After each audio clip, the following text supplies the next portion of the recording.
Hello teachers and welcome back to my YouTube channel. School teacher के इस education platform पे आप सभी लोगों का हार्दिक स्वागत है। हूँ अभिनंदन। आज हम बात करने वाले हैं यूटेट पेपर 2 की, और आज का हमारा जो टॉपिक होने वाला है वो होने वाला है आपका प्लेइंग विद नंबर्स। इस टॉपिक को हम आज इसलिए डिस्कस कर रहे हैं क्योंकि इससे रिलेटेड आपके प्रीवियस ईयर क्वेश्चन पूछे गए हैं। ओके, तो स्टार्ट करते हैं आज की क्लास को। क्लास स्टार्ट करने से पहले आज यहाँ पे हम कुछ फॉर्मूलों को पहले डिस्कस करेंगे। जैसे इसमें फर्स्ट है प्रथम n प्राकृतिक संख्याओं का योगफल। तो जो प्रथम n प्राकृतिक संख्याएं होती है उनका यदि हमें योगफल पता करना है तो वो होता है आपका n into n plus 1 upon 2। देखो यहाँ पे क्वेश्चन कैसे पूछा जाता है। लेट अस सपोज आपके पास कोई सीरीज दे रखी हो 1 प्लस 2 प्लस ऐसे कुछ है ना, और वो आपको पूछे कि डॉट डॉट डॉट आपको 10 पदों तक 12 पदों तक है ना, वहां पे वो लास्ट में आपके पदों की संख्या दे देगा और पूछेगा कि आपको वहां तक प्राकृतिक संख्याओं का योगफल पता करना है। ठीक है, इससे रिलेटेड हम क्वेश्चन को आगे डिस्कस करेंगे। ठीक है, इसके साथ साथ यदि हम सेकंड फॉर्मूले की यहाँ पे बात करें, प्रथम n प्राकृतिक संख्याओं के वर्गों का योगफल, तो ये होता है आपका n into n plus 1 into 2n plus 1 upon 6। ठीक है, और जो n होगा वो आपके पदों की संख्या होगी, लेकिन जो आपके पास सीरीज दे रखी होगी वो अब आपके स्क्वायर में हो जाएगी। जैसे 1 का स्क्वायर, 2 का स्क्वायर, 3 का स्क्वायर, डॉट डॉट डॉट करके जैसे 10 पदों तक निकालना है तो 10 का स्क्वायर हो जाएगा। ठीक है, और टोटल नंबर ऑफ जो पद होंगे वो आपके यहाँ पे 10 हो जाएंगे। इसी प्रकार से यदि हम बात करें प्रथम n प्राकृतिक संख्याओं के घनों का योगफल, इट मीन्स घन में यदि आपके पास कोई सीरीज आती है, अब आपके पास सीरीज का टाइप सपोज ऐसे कुछ है 1 का क्यूब प्लस 2 का cube plus dot dot dot, let us suppose 5 का क्यूब यहाँ पे आ जाता है, और वो पूछता है कि इस सीरीज के पदों का योगफल ज्ञात कीजिए। हमें पता है कि यहाँ पे टोटल नंबर ऑफ पद जो है वो 5 है। ठीक है, तो n की वैल्यू यहाँ पे 5 हो जाएगी। यदि हम बात करें इसके फॉर्मूले की तो ये होता है आपका n into n plus 1 upon ये हो जाएगा आपका 2 का होल स्क्वायर। ठीक है, n इंटू n प्लस 1 होगा और अपॉन 2 का होल स्क्वायर हो जाएगा। ठीक है, तो स्टार्ट करते हैं हम आज के क्वेश्चन को। जैसे इसमें फर्स्ट क्वेश्चन है 1 plus 2 plus 3 plus 4 plus 5 dot dot dot 10 पदों का हमें यहाँ पे योगफल ज्ञात करना है। देखो जो सीरीज हमारे पास है वो सिंपल आपके पास नेचुरल नंबर में है ना। हमें पता है कि प्राकृतिक संख्याओं के n पदों का योगफल वो होता है आपका कितना, वो हो जाएगा आपका n into n plus 1 upon 2। Okay, simple. अगर ये आपके पास कोई सीरीज दे रखी हो और उसमें लास्ट नंबर ऑफ टर्म दे रखे हो तो हम फॉर्मूले के थ्रू वहां पे सीधे उसका सम पता कर सकते हैं। ठीक है, हमें पता है कि यहाँ पे टोटल नंबर ऑफ जो पद है ना, टर्म है, वो आपके 10 है ना, n की वैल्यू यहाँ पे 10 है, तो हम यहाँ पे फॉर्मूले में इसको पुट कर सकते हैं। n इक्वल 10 पुट करेंगे। ओके, 10 इंटू 10 प्लस 1 अपॉन 2 हो जाएगा। ओके, अब चाहे तो आप इस 2 से 10 को यहाँ पे कैंसिल कर सकते हो। 2 5 से हो जाएगा आपका 10। इट मीन्स यहाँ पे बच जाएगा 5 इंटू 10 प्लस 1 हो जाएगा आपका 11। तो 11 का मतलब 5 से हो जाएगा तो ये हो जाएगा आपका 55। इट मीन्स जो प्रथम 10 प्राकृतिक संख्याओं का योगफल यहाँ पे हमें मिला वो मिला आपका 55। ओके, नेक्स्ट क्वेश्चन को यहाँ पे देखते हैं। नेक्स्ट है आपका 1 का स्क्वायर प्लस 2 का स्क्वायर। इट मीन्स जो आपके पास सीरीज आई वो आई आपके वर्गों वाली है ना, स्क्वायर वाली। जो इससे पहले हमने फॉर्मूला डिस्कस करा था कि प्रथम प्राकृतिक संख्याओं या n प्राकृतिक संख्याओं के वर्गों का योगफल, तो वो हमने डिस्कस करा था। जो फॉर्मूला था आपका वो था आपका n into n plus 1 okay into 2n plus 1 upon 6। ठीक है, क्योंकि जो n प्राकृतिक संख्याएं होती है उनका जो योगफल होता है वो हम इस फॉर्मूले के थ्रू पता कर सकते हैं। ठीक है, यदि हम बात करें n की तो टोटल नंबर ऑफ जो टर्म है इसमें जो पदों की कुल संख्या है वो है आपकी 10। इट मीन्स जो n की वैल्यू होगी वो आपकी यहाँ पे 10 हो जाएगी। तो यहाँ पे हम यदि n की वैल्यू 10 रखे तो ये इक्वेशन आपकी कुछ ऐसी बन जाएगी 10 इंटू 10 प्लस 1 होगा, इट मीन्स 11 हम इसको लिख सकते हैं।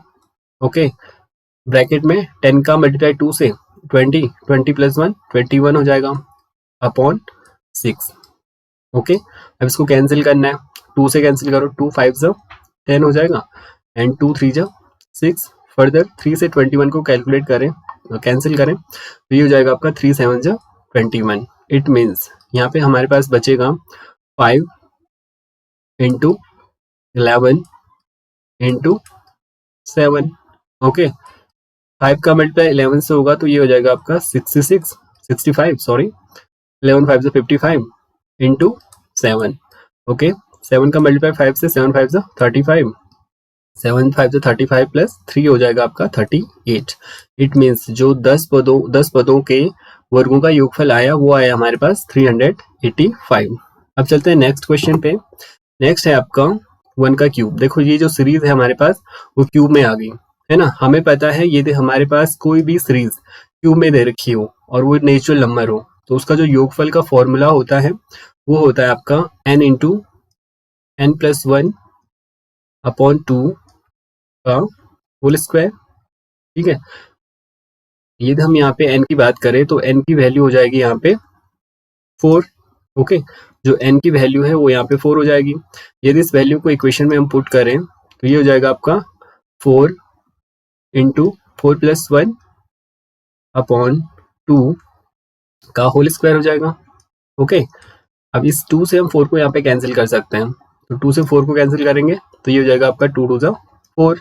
ओके, नेक्स्ट ये हो जाएगा पर 2 इंटू 4 प्लस 1 आपका हो जाएगा 5 ब्रैकेट क्लोज का होल स्क्वायर। 2 का मल्टीप्लाई 5 से होगा तो ये आ जाएगा आपका 10 का होल स्क्वायर। इट मीन्स ये इक्वल हो जाएगा आपका 100। इट मीन्स जो आपके 4 प्राकृतिक संख्याएं जो हैं क्यूब वाली, उनका जो योगफल हमारे पास मिला वो मिला आपका 100। ओके, अब चलते हैं नेक्स्ट क्वेश्चन पे। नेक्स्ट है आपका, ये आपके पास एक बड़ा सा नंबर दे रखा है 476 इंटू 324 इंटू 213।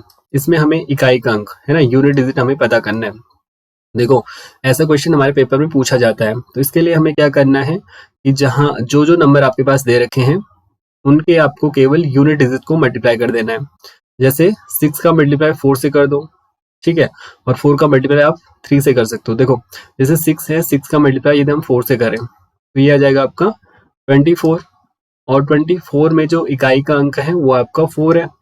ओके, तो इस 4 का मल्टीप्लाई हम करेंगे किससे, नेक्स्ट जो नंबर है उसके यूनिट डिजिट है 3 से, तो 4 का मल्टीप्लाई 3 से करेंगे तो ये जाएगा आपका 12। इट मीन्स यदि हम इस पूरे नंबर को यदि मल्टीप्लाई करें, ठीक है, यदि इस पूरे नंबर को मल्टीप्लाई किया जाएगा तो आपका जो इकाई का अंक आएगा वो आपका यहाँ पे 2 आ जाएगा। इट मीन्स जो 2 है इसका राइट आंसर यहाँ पे हो जाएगा। ओके, नेक्स्ट क्वेश्चन की बात करें तो आपके पास पावर में कोई क्वेश्चन दे रखा है और ये पूछ रहा है कि इसका इकाई का अंक हमें पता करना है। ठीक है, देखो जब भी पावर में आपके पास कोई क्वेश्चन आता है और वो वहां पे इकाई का अंक पूछता है ना, यूनिट डिजिट यदि वो वहां पे पूछे तो आपको क्या करना है कि जो पावर दे रखी होगी उसको आपको यहाँ पे 4 से डिवाइड कर देना है सारी पावर को। ओके, देखो जैसे 7 की पावर 65 है ना, 7 की पावर, तो हमें 4 से 65 को डिवाइड कर देना है। ओके, जैसे हम इसको डिवाइड करेंगे तो ये जाएगा आपका 4 1 4 2 5 एंड 4 6 24 एंड 1। इट मीन जो 65 है ना, 7 टू द पावर जो 65 है, यहाँ पे मैं लिख लेता हूँ इसको 7 टू द पावर 65, इसको मैं लिख सकता हूँ 7 की पावर 16 इंटू 4 प्लस 1। ओके, या चाहे तो मैं इसको ऐसे भी लिख सकता हूँ 7 की पावर 64 इंटू 7 की पावर 1। ओके, नेक्स्ट है आपका 6 की पावर 41। सेम प्रोसेस है, 4 से हमें 41 को डिवाइड करना है। इट मीन्स हम लिख सकते हैं जो 6 की पावर 41 है उसको हम लिख सकते हैं 6 की पावर 10 इंटू 4, 10 4 से 40 हो जाएगा प्लस 1 रिमाइंडर। इट मीन्स जो 6 की पावर 41 है इसको हम ब्रेक कर सकते हैं 6 की पावर 40 एंड इंटू 6 की पावर 1 में। ओके, नेक्स्ट है आपका 3 की पावर 57, इसको हमें ब्रेक करना है। जब हम इसको ब्रेक करेंगे तो ये आ जाएगा आपका 3 की पावर और 4 से आपको डिवाइड करना है, सिंपली यहाँ पे डिवाइड कर लेते हैं इसको 4 की पावर 57, तो ये जाएगा आपका 4 1 जो 4, 5 माइनस 4 हो जाएगा आपका 1 एंड 7 4 4 जो 16। इट मीन्स हम इसको लिख सकते हैं 14 इंटू 4 56 प्लस 1। इट मीन्स इसको फर्दर ब्रेक करें तो ये हो जाएगा आपका 3 की पावर 56 इंटू 3 की पावर 1। ओके, अब हमें यहाँ पे इकाई का अंक पता करना है। तो यदि हमें इकाई का अंक पता करना है तो इसके लिए हम जो आपके पास 3 नंबर आए 7, फर्स्ट वाले का जो यूनिट डिजिट है, सेकंड वाले का है 6, थर्ड वाले का है 3। इन तीनों को हमें यहाँ पे डिवाइड मल्टीप्लाई कर देना है। जैसे हम मल्टीप्लाई करेंगे तो इसके बाद हमारे पास जो फाइनल यूनिट डिजिट है, इकाई का अंक है, वो हमें मिल जाएगा। ठीक है, 7 6 हो जाएगा आपका 42 इंटू 3, 3 2 जा 6 हो जाएगा और 3 4 जा आपका 12 हो जाएगा। तो जो 6 है यहाँ पे, ये इसका यहाँ पे राइट आंसर हो जाएगा। इट मीन्स जो 6 आया वो इसका यहाँ पे इकाई का अंक आया जब हमने इसको यहाँ पे मल्टीप्लाई करा। ठीक है, अब चलते हैं नेक्स्ट क्वेश्चन पे। नेक्स्ट है आपका 266 की पावर 513 में इकाई का अंक क्या होगा। देखो जो 513 है, इसको हमें सिंपली यहाँ पे 4 से डिवाइड पहले कर देना है। यदि हम इसको 4 से डिवाइड करें तो ये जाएगा आपका 4 वन जा 4, 5 माइनस 4 आपका 1 हो जाएगा।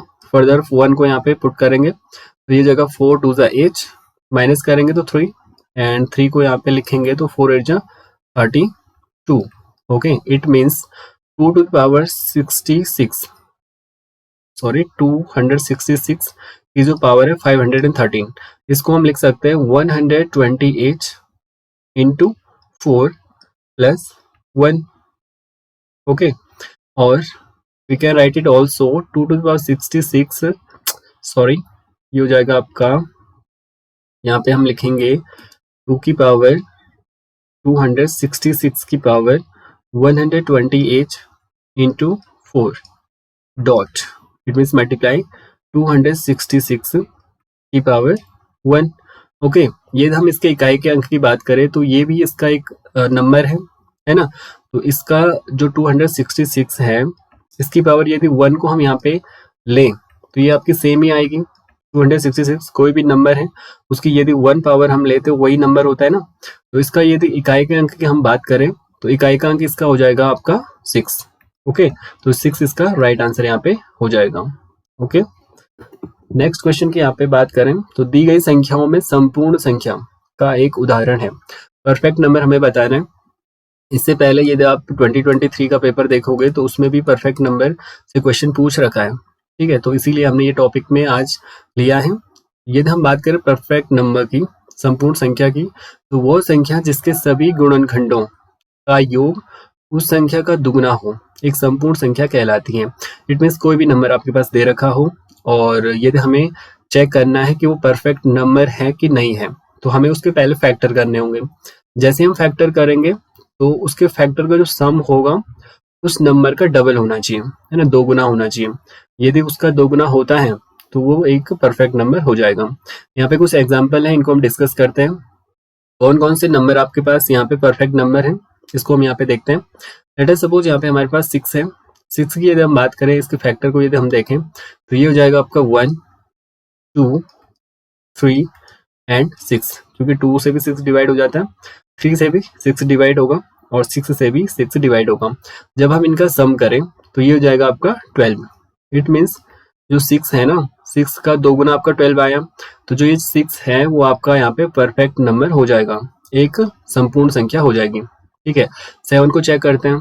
7 के यदि हम फैक्टर की बात करें तो वो हो जाएगा आपका 1 एंड 7, इसका सम करेंगे तो ये 8 आएगा।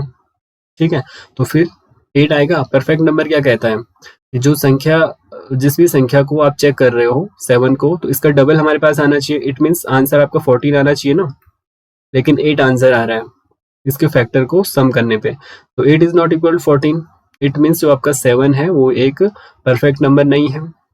यदि हम बात करें 8 की, तो 8 के टोटल नंबर ऑफ फैक्टर 1 है, 2 है एंड 4 है। ठीक है, आना कितना चाहिए, 16, है ना। परफेक्ट नंबर के लिए 16 आना चाहिए, इस 8 का डबल आना चाहिए। उसके गुणनखंडों का योगफल, इसके गुणनखंड 1 है, 2 है, 4 है और 8 हो जाएगा। ठीक है, इसका सम करेंगे तो ये आएगा आपका 8 4 12 एंड 3 हो जाएगा आपका 17, है ना। 12 और 3 15 हो जाएगा। It means 15 is not equal to 16, है ना। तो जो आपका सी है 8 जो है वो भी आपका एक परफेक्ट नंबर नहीं होगा। यदि हम बात करें 9 की, इसके फैक्टर की बात करें तो ये हो जाएगा आपका 1 एंड 3 और उसके साथ साथ 9। सम कितना आना चाहिए, सम आना चाहिए आपका 18, है ना, परफेक्ट नंबर होने के लिए। इसके फैक्टर को यदि हम सम करें तो ये हो जाएगा आपका 9 + 3 12 + 13। तो 13 is not equal to 18। It means जो आपका 9 है वो भी आपका एक पूर्ण या संपूर्ण संख्या नहीं है। ठीक है, तो जो हमने ऑप्शन यहाँ पे देखे तो उसमें केवल आपका 6 है जो कि यहाँ पे परफेक्ट नंबर की कंडीशन को कंप्लीट कर रहा है। ओके, तो ये थे आपके आज के क्वेश्चन। आई होप आपको वीडियो अच्छा लगा हो। Thank you, thanks for watching.